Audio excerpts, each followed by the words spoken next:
जय श्री कृष्ण, राधे कृष्ण। ओम नमो भगवते वासुदेवाय।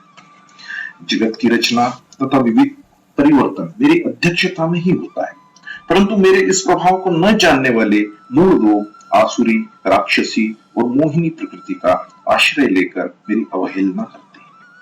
इसलिए वे पतन की ओर जाते हैं। जो भक्त मेरे प्रभाव को जानते हैं, वे मेरे देवी गुणों का आश्रय लेकर अनन्य मन से मेरी विविध प्रकार से उपासना करते हैं। इसलिए उनको सत असत सब कुछ एक परमात्मा ही है ऐसा यथार्थ अनुभव हो जाता है।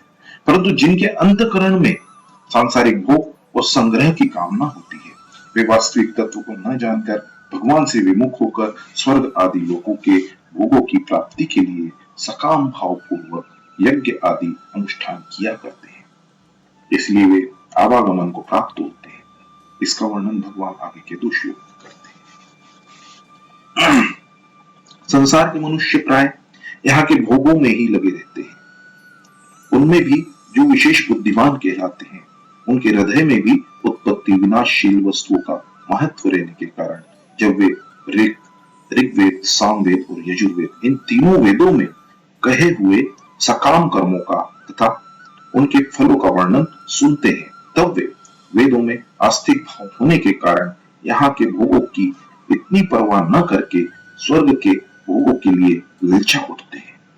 वह स्वर्ग प्राप्ति के लिए वेदों में कहे हुए यज्ञों के अनुष्ठान में लग जाते हैं। ऐसे मनुष्यों के लिए ही यहाँ त्रैविध्य पद आया है। सोमलता अथवा सोमवल्ली नाम की एक लता होती है।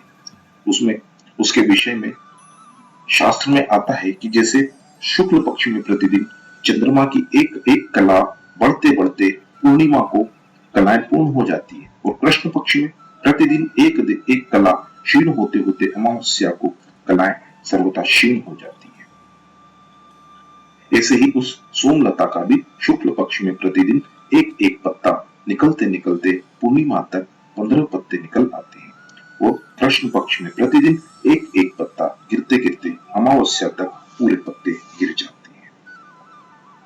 उस सोमलता के रस को सोमरस कहते हैं। यज्ञ करने वाले उस सोमरस को वैदिक मंत्रों के द्वारा अभिमंत्रित करके पीते हैं, इसलिए उसको सोमपाक कहा गया है। वेदों में वर्णित यज्ञों का अनुष्ठान करने वाले और वेद मंत्रों से अभिमंत्रित सोमरस को पीने वाले मनुष्यों के स्वर्ग के प्रतिबंधक पाप नष्ट हो जाते हैं, इसलिए उनको उपपापा कहा गया है। भगवान ने पूर्व श्लोक में कहा है कि सत असत सब कुछ में ही हूं, तो इंद्र भी भगवत स्वरूप ही हुए। कहता यहाँ माम पद से इंद्र को ही लेना चाहिए, क्योंकि सकाम यज्ञ का अनुष्ठान करने वाले मनुष्य स्वर्ग प्राप्ति की इच्छा से स्वर्ग के अधिपति इंद्र का ही पूजन करते हैं और इंद्र से ही स्वर्ग प्राप्ति की प्रार्थना करते हैं।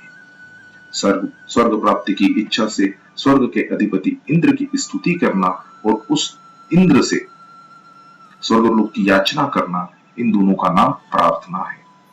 वैदिक और पौराणिक विधि विधान से किए गए सकाम यज्ञों के द्वारा इंद्र का पूजन करने और प्रार्थना करने के फलस्वरूप वे लोग स्वर्ग में जाकर देवताओं के दिव्य भोगों को भोगते हैं।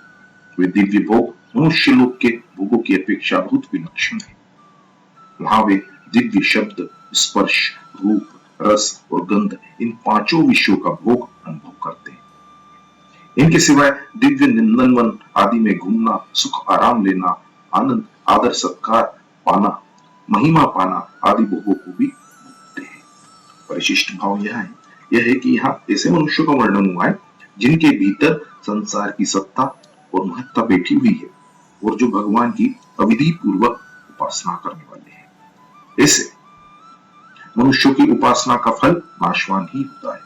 समग्र रूप के अंतर्गत होने से सब भगवान ही है, इसलिए यहाँ इंद्र के लिए भी माम पद आया है। मनुष्य लोक की अपेक्षा पवित्र होने से इंद्र लोक के लिए पुण्यम पद आया है।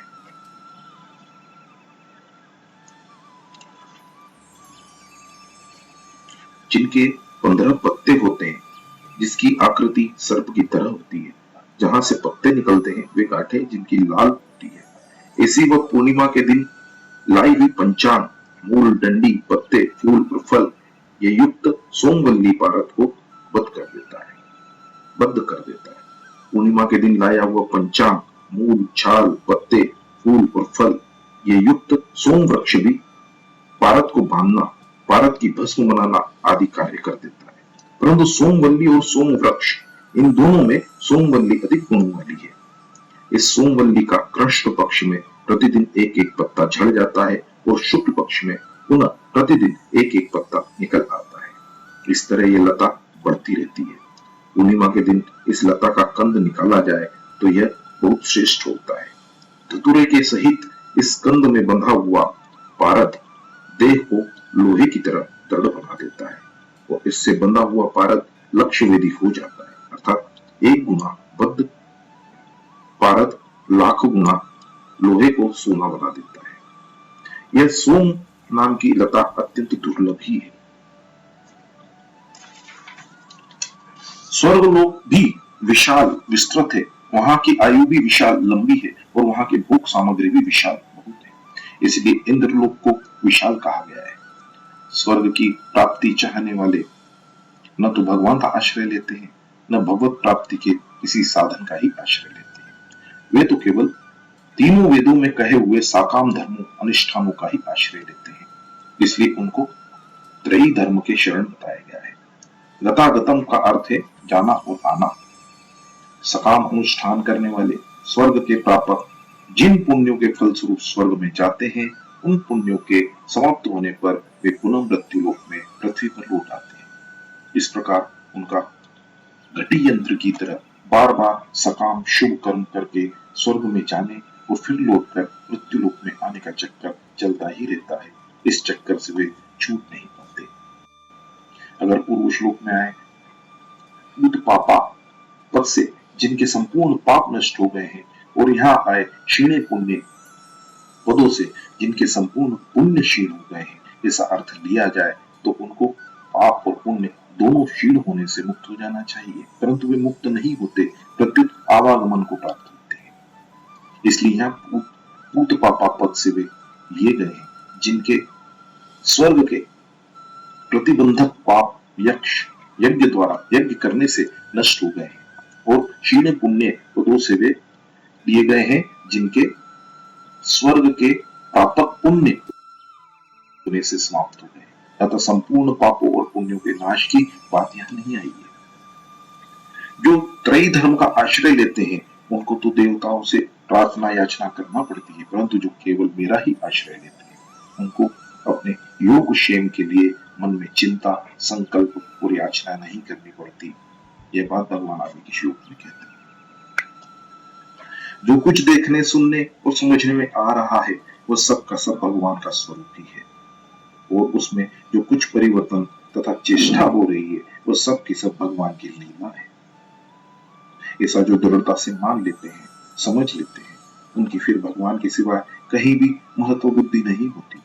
वे भगवान में ही लगे रहते हैं, इसलिए वे अनन्य हैं।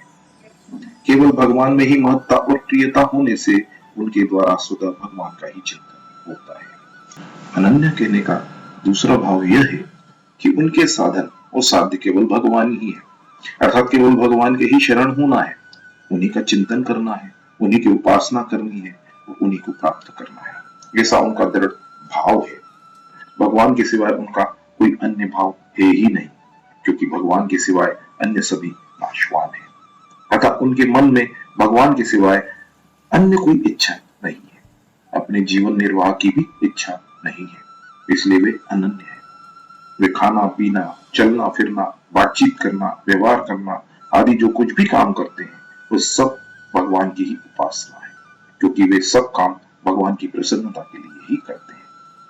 जो अनन्य होकर भगवान का ही चिंतन करते हैं और भगवान की प्रसन्नता के लिए ही सब काम करते हैं, उन्हीं के लिए यहाँ नित्याधिक युक्ता नाम बताया है।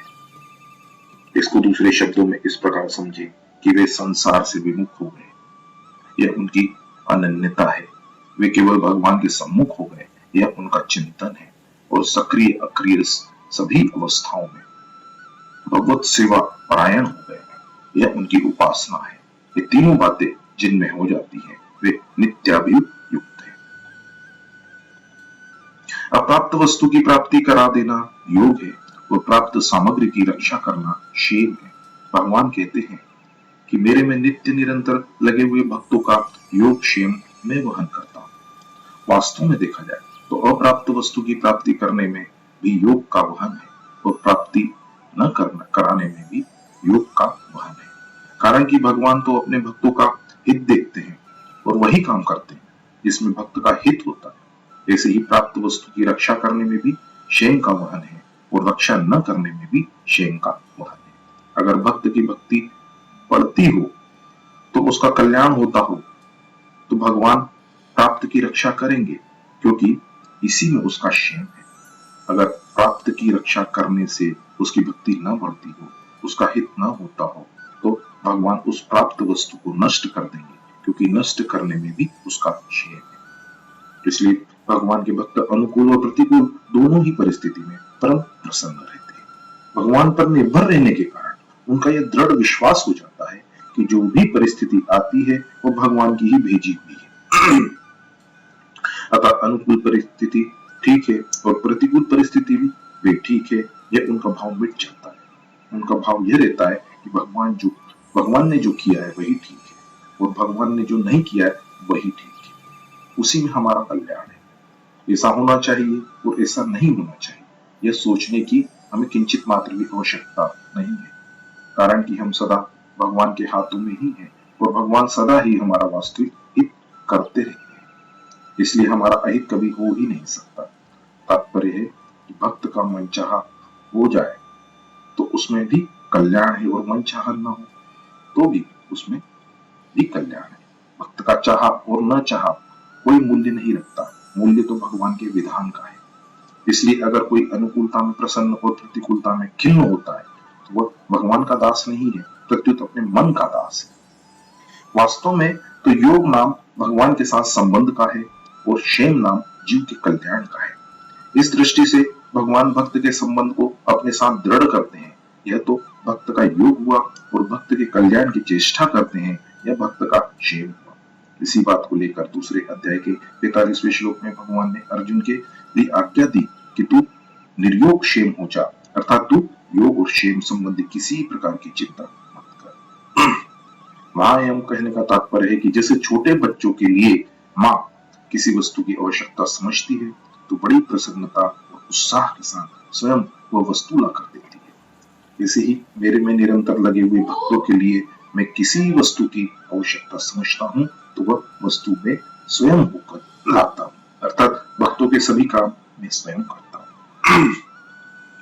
परिशिष्ट भाव यह है कि भगवान यहाँ पूर्व श्लोक में वर्णित वैदिक साकामी मनुष्यों और आगे के श्लोक में वर्णित अन्य देवताओं के उपासकों की उपेक्षा करने अपने भक्तों की विशेषता बताते हैं।